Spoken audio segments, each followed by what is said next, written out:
Hello, tomorrow I'm going to teach students at the Technical University of Bratislava how to test React apps.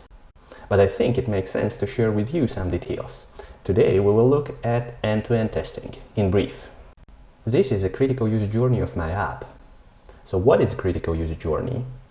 Well, it's a path the user goes through to complete a certain task in your app. And that task is crucial for your business. For example, for a taxi app, a critical user journey would be to enable user to book a ride. If this doesn't work, the app doesn't make sense. Company's business won't work.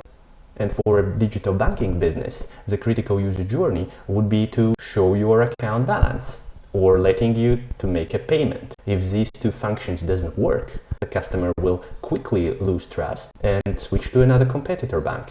So we want to avoid this. My critical user journey is not only a documentation. We turn it into an automated end-to-end test. We use Cypress for this.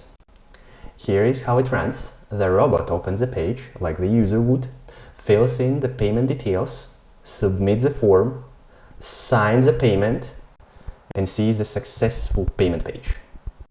The robot is doing quality assurance for us, making sure critical user journeys always work. Inspiring, isn't it? Automation is everything.